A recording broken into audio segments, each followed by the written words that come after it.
Saudações, pessoal, tudo bem?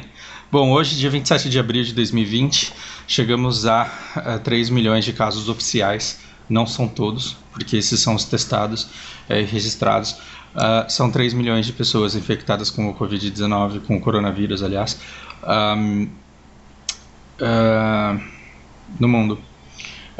Estamos passando por dias muito difíceis, tá complicada essa quarentena para todo mundo. As nossas perspectivas de futuro próximo, elas não são boas, mas eu espero que vocês estejam aí saudáveis e com bastante estabilidade emocional, bastante equilíbrio emocional. Essa é a 10ª aula, chegamos à 10ª aula do nosso curso. É um curso gratuito que foi pensado para que você ocupe o seu tempo com algo que seja bom para você. E se você não tem recursos para contratar um professor, se você não pode ir até a escola estudar, que pelo menos você tenha uma orientação. O intuito desse curso já foi dito antes, não é que você chegue à fluência, é muito difícil chegar à fluência sem ter alguém com quem se comunicar, mas pelo menos entender os pilares, as bases do inglês, para que você consiga ir orientar os seus estudos sozinho, para que você vá bem em exames e provas que venham. E é claro, essas aulas precisam ser vistas como um pequeno impulso, uma orientação dos seus estudos mesmo, para que você saiba aquilo que você tem que estudar em que momento da sua trajetória. Eu quero que vocês percebam que o que a gente fez nas últimas 10 aulas não é pouca coisa, e eu espero que você tenha tomado tempo para rever cada uma das aulas que foi importante. Por exemplo, Present Simple, Present Continuous, Past Simple, Past Continuous, é tudo coisa muito complexa que você precisa assistir mais de uma vez para relembrar e para treinar e para corrigir e para refletir a respeito disso. Então, em 10 aulas a gente conseguiu ver praticamente toda essa parte aqui. Pulamos Present Perfect, porque isso vai ser um curso à parte conforme prometido, mas já vimos voz passiva, já vimos o futuro aqui, e é claro que falta treino, falta prática. Eu devo agregar também alguns vídeos de prática, mas é muito importante ter essa teoria consolidada a princípio. A parte seguinte, hoje a gente deveria entrar em verbos modais. Eu acho que está muito cedo para a gente entrar aqui,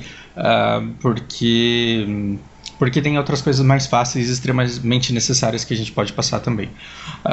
Aqui a gente tem uma aula bem bacana, que deve ser a próxima, talvez, mas hoje eu quero falar com vocês uma coisa importantíssima, e que sem isso você não consegue construir frase alguma, praticamente, que são pronomes.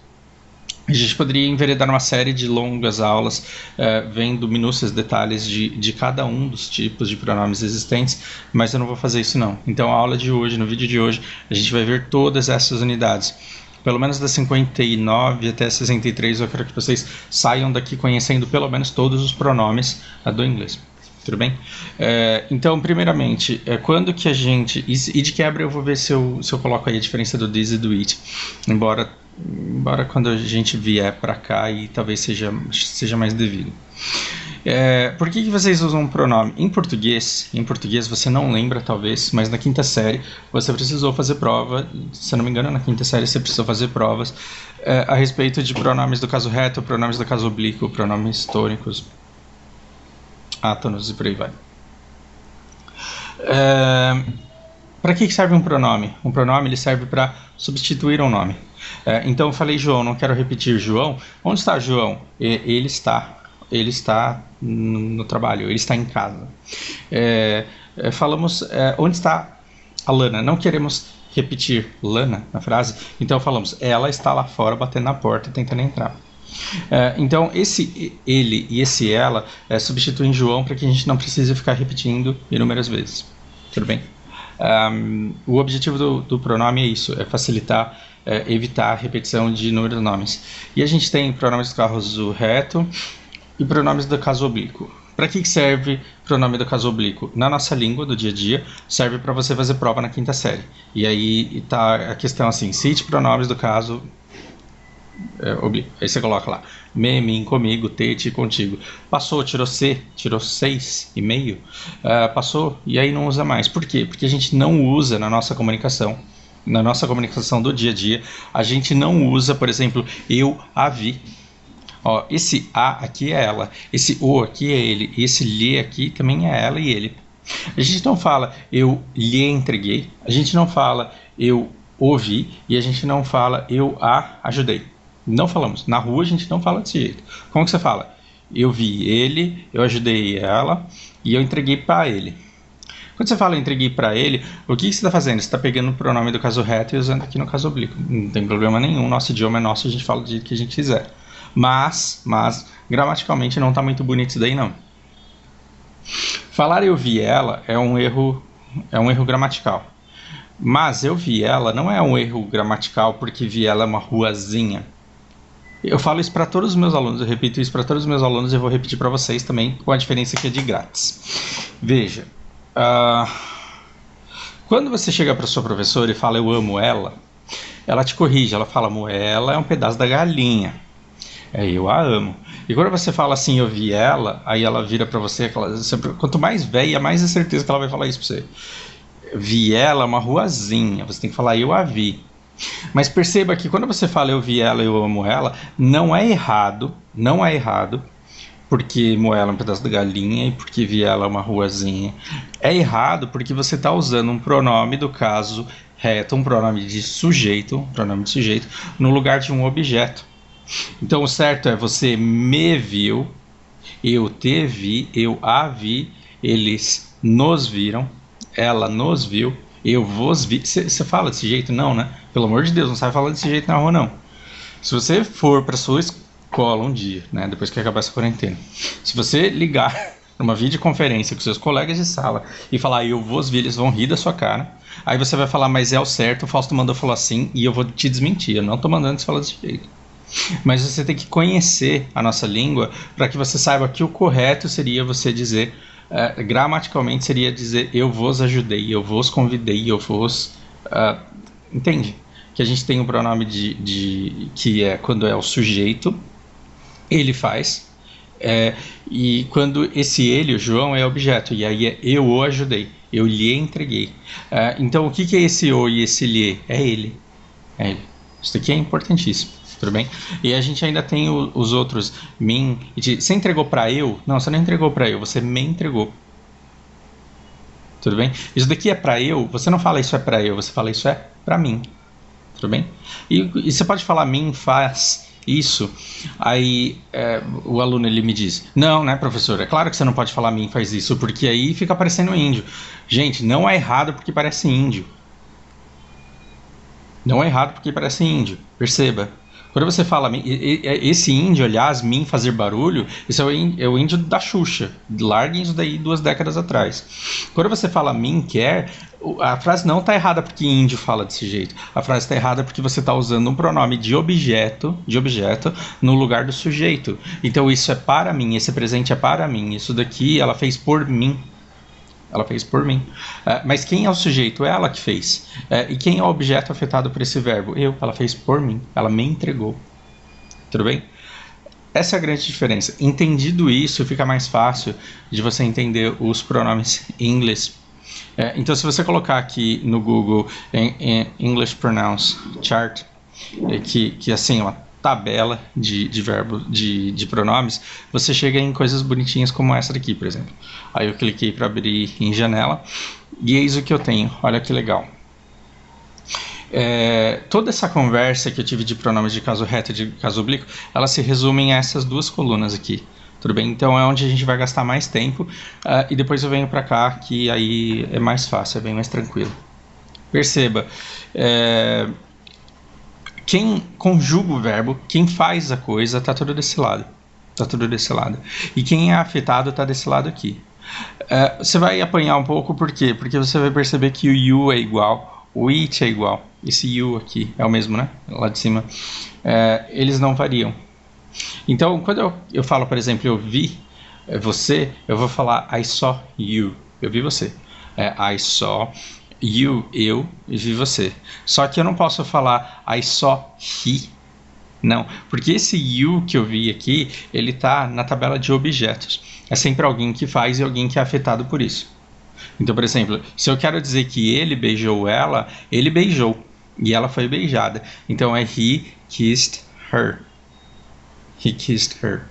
Agora, se foi o contrário, se foi ela que beijou ele, a aluna adora esse negócio de beijar. She kissed her. Não, she kissed her é um são duas meninas, namoradas. Ou amigas, por que não, né? No Bochecha não façam isso na época de pandemia, não. Deixa esse beijo, manda sim. Se você quiser falar que ela beijou ele, você vai falar she kissed him.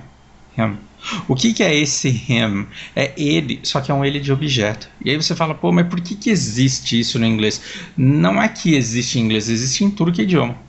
Existe no português também. E assim, do jeito que eu falo ele, para eu falar que ele beijou ela, esse ela tá no lugar errado. Eu tenho que falar ele a beijou e ela o beijou. Onde o e a equivalem a ele e ela. Vocês estão entendendo a paradinha aí? Então primeiro a gente tem que aprender a falar como seria o inglês, o português correto, para depois ver que o inglês ele tá fácil de entender. Então, como que eu diria, por exemplo, que nós conhecemos, e conhecer é know. Fausto, escreve aí, não vamos perder tempo porque eu quero que vocês foquem só nessa tabela. Como que eu falo que nós conhecemos eles? Então, quem é sujeito aqui? Quem conhece é nós. Quem está sendo afetado por esse conhecer? Quem é o objeto? São eles. Então eu vou pegar o nós de sujeito e vou pegar o eles de objeto, que é them. Tudo bem? Então eu vou falar we know them. A gente conhece eles. Tudo bem? E se eu quiser dizer que eles nos conhecem, aí inverte os papéis. E quem que é sujeito dessa vez? São eles. E quem que é objeto dessa vez? É nós. Professor, adoro essa coisa de ser objeto. Presta atenção, não. They know us. Se eu quiser dizer que ela nos conhece, eu vou falar she knows. A resposta do porquê ter esse S está aí na aula 3, se não me engano.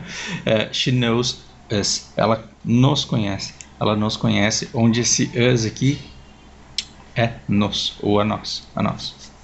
Tranquilo? Até aqui? Então, por exemplo, quando eu falo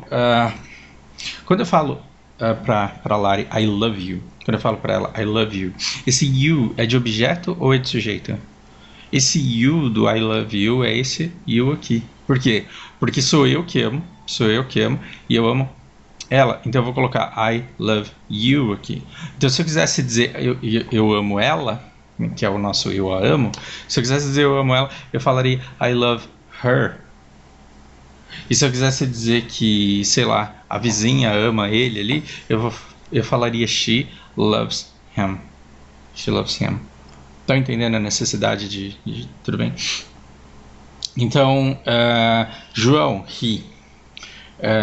Maria, she. Maria e João, they. E se fosse a Maria e a Ana, é they também. Mas elas também é they? Não existe x. Só se for um is ou um has ali contraído. Mas duas meninas é they. Tudo bem? Bom, which é quando você está falando de cachorro, quando você está falando do livro, quando você está falando do computador, e aí você precisa retomar esse objeto, não quer falar o nome dele novamente, aí você usa it. Beleza? Tá, então terminamos a nossa primeira parte da aula. Se você colocar lá subject e object pronouns exercises no Google, vai cair um monte, dezenas de milhares de páginas para você treinar feliz e alegremente lá até enjoar. E faça muito isso porque é bastante necessário. Você pode achar que isso daqui é fácil, aí quando você vai ver lá é meio complicadinho, e aí você tenta fazer na hora que você precisa disso para uma prova, na hora que você precisa para uma fala, você pode se embananar, então treine bastante. Ok? Aí depois a gente vem para possessivos. Em pronomes possessivos,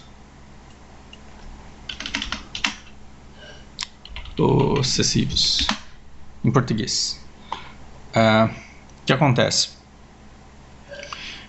Você percebe que eu tenho aqui o meu, o teu, nosso, vosso, deles, e assim, cara, ensinar português para gringo é muito difícil, porque tem que explicar que existe uma diferença entre meu sapato e meus sapatos, e minha camisa e minhas camisas. Explicar para americano, explicar para japonês que pronome possessivo tem plural, masculino e feminino é um pesadelo, cara, porque é muito difícil para eles aceitarem. Em inglês, toda essa tabela aqui que vocês estão vendo aqui, toda essa tabela que você está vendo aqui, ela não é utilizada. Por que que não é utilizada? Não, o meu carro eu falo. O teu carro, mais ou menos, né? Seu carro, mais ou menos. Agora, quando eu vou falar do seu, olha como quando você fala seu carro, porque a gente fala você, você pensa imediatamente em you, né? Onde eu tô querendo chegar? Por algum motivo, a gente começou a falar você e tratar o tu como ele, né? O tu como ele. Perceba, quando eu falo eu e minha mulher, eu deveria falar tu e tua mulher, tu e tua mulher. Aí do Ricardo, do João, eu falo ele e sua mulher. Só que como eu comecei a chamar tu de você, eu comecei a falar você e sua família. E sua família. Tudo bem? Uma bagunça enorme, né? Eu tô dando toda essa volta para você perceber que quando eu falo que Ricardo saiu com sua mulher, você não deveria ir lá matar o Ricardo. Quando eu falo Ricardo saiu com sua mulher, você não deveria ir lá espancar né, e bater no Ricardo. Por quê? Porque o Ricardo ele saiu com sua mulher, que é a mulher do Ricardo, e não com tua mulher, que seria de você, jovem gafanhoto que está me escutando.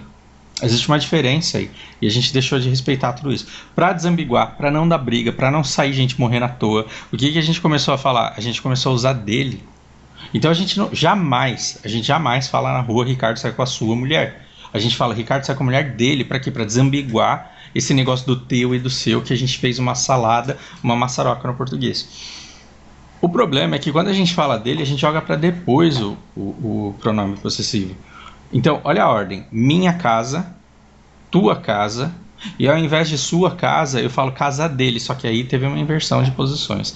Isso daqui é muito importante porque, cara, para brasileiro, falar casa dele é um pesadelo, porque a pessoa fala house, his. Entende? E aqui a gente tem que manter a coisa antes da posse. O que nós temos aqui, então? My house, minha casa. Your house, sua casa. His car, o carro dele. Her car, o carro dela. Isso é bem raro aqui, não é uma coisa que se usa muito, embora exista. Mas é uma coisa que pertence a um animal, um objeto. O que é our? Our é nosso. E depois o your, vosso e their é o deles.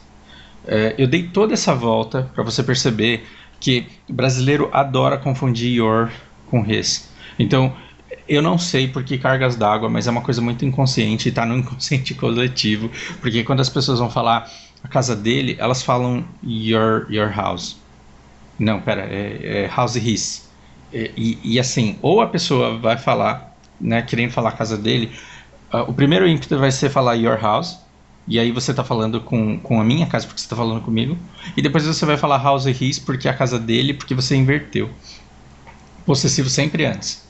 Então, my house, minha casa, your house, tua casa, his house é a casa dele. Beleza? Para que serve essa outra tabela aqui?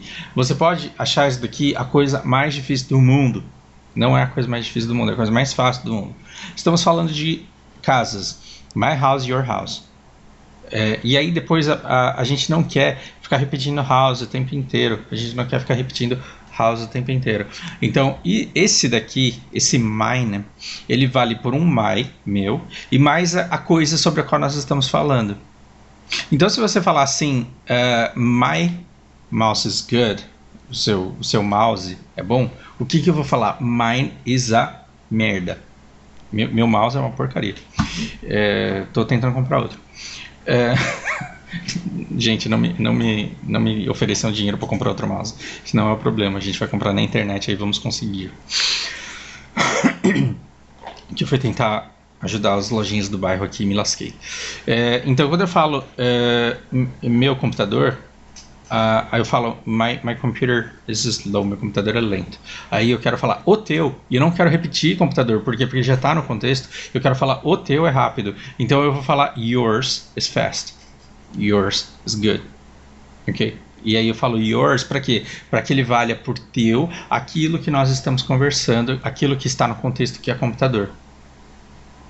Então, se eu falar que meu cabelo é feio, mas que o dela é bonito, e eu tô querendo economizar cabelo aí nessa frase, eu vou falar que my hair is ugly, but hers is beautiful.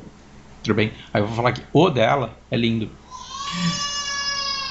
O Lana tá querendo participar da aula e eu quero que vocês percebam uma coisa. Aqui, obrigatoriamente, eu tenho que colocar a posse, o objeto. Então, se eu quero falar her, eu tenho que falar her car. Se eu quero falar her, eu tenho que falar her house. Aqui eu sou proibido, literalmente proibido, de colocar que coisa é essa. Eu não posso falar hers car. Não existe isso, porque hers já vale pelo alguma coisa dela que foi mencionada anteriormente. Logo depois de o dela, eu não preciso colocar carro ou cabelo. Imagina que eu falo meu cabelo é feio, mas o dela, cabelo é bonito. Não, ou eu falo o dela, ou eu falo o cabelo dela. Beleza? Então esse hers aqui, ele equivale pelo her, normal, e mais alguma coisa sobre a qual nós já estamos falando. Então, por exemplo, your boss is amazing. Your boss is amazing. O chefe de vocês é bacana, é da hora, legal. Agora o nosso, cara, ours is evil. Tudo bem? O nosso não presta, aquele desgraçado, safado. Ou o contrário, ours is great, né? Então, quando eu falo ours, eu estou falando o nosso, alguma coisa que já estava no contexto, e se estávamos falando sobre chefe, então é nosso chefe. É nosso chefe. É para isso que essa coluna existe. Gente, vocês estão tendo 2 meses de curso de inglês aqui, num vídeo de 21 minutos até agora. Por último, lembra que a gente aprendeu os pronomes de sujeito e de objeto? Então, sempre alguém conjuga um verbo. Eu amo, eu gosto, eu bato, eu vi, eu conheço. E alguém é afetado por isso daqui. Então, se eu quiser dizer que eu enviei para ela, eu não vou falar eu enviei para ela, eu lhe enviei, deveria ser. Então, I sent her. Tudo bem? Então, o que você tem? Você tem 2 elementos, um sujeito e o outro objeto. Quando esse sujeito e esse objeto são a mesma pessoa, quando o sujeito que faz é o mesmo que é afetado pela ação, aí você vai ter um caso de pronome reflexivo. O que é um pronome reflexivo? É quando o sujeito e o objeto são a mesma pessoa. Então eu olho para o espelho, o que eu vejo no espelho? I see me. E essa frase tá correta, mas existe uma maneira mais completa, mais correta de dizer isso. Eu vi a mim mesmo. E aí eu vou falar I saw myself in the mirror. Tudo bem? Então, I know myself and you know yourself, but I don't know you and you don't know me. Eu me conheço, você se conhece, mas eu não te conheço, você não me conhece. Que joguinho de palavras legal. Então, olha para esse presidente aí. He's not helping himself. Ele não está se ajudando. Eu fico imaginando esse vídeo assim, sendo assistido daqui uns 10 anos pela Lana e ela escutando os gritinhos que ela ficava dando na sala enquanto eu gravava isso. Acho que ela vai gostar de escutar e eu vou me emocionar com isso. Então, we know ourselves. A gente se conhece. So, help yourselves. Sirvam-se aí. So, they saw themselves in the mirror. Eles se viram. Ou então, they are not helping themselves. Ou qualquer outra coisa, né? Então, they helped themselves. Quando eu falo they helped themselves, parece que um estava ajudando o outro. Não, cada um estava ajudando a si. Se você quiser dizer que um estava fazendo com o outro, aí é each other. Uma expressão que não precisa entrar agora. Então, por exemplo, se he saw her and she saw him, então they saw each other. Eles se viram. Não vou escrever aqui porque eu quero que vocês treinem mais o ouvido e que vocês entendam mais essas mecânicas e onde é que vocês vão aprender mais sobre pronomes. A minha aula é suficiente? É claro que não, mas ela é o primeiro passo para que você coloque aí English pronouns ou assim, pronouns exercises. Então coloca o nome aqui, Object Pronouns Exercise, vai aparecer dezenas de páginas de exercício. Faça, veja a correção, pense, reflita no porquê que você errou, e se você não entender, assista novamente esse vídeo, e se mesmo assim ele não for suficiente, deixe dúvidas aqui embaixo, e se você pegar dúvida de alguém, por favor, tome a iniciativa de responder, caso você saiba. Do fundo do coração, eu espero que isso seja útil. Eu espero que vocês vejam também o quanto vocês estão progredindo com esse curso, porque na aula de hoje a gente viu praticamente todas essas unidades aqui, e na próxima aula a gente já pode ir para uma coisa mais legal, muito provavelmente artigos. Ok? Do fundo do coração, espero que seja útil. Desculpa por não estar postando com a velocidade que eu fiz com que vocês tivessem expectativas de que eu postaria, mas esse curso ele será levado a cabo. Ok? Se tiver 2 pessoas fazendo uso desse curso, já vai ter pagado o tempo que eu estou investindo aqui, e o que eu quero de verdade é que ele seja útil e que ele agregue a sua vida nesse tempo tão difícil que a gente está vivendo. Até a próxima, grande abraço.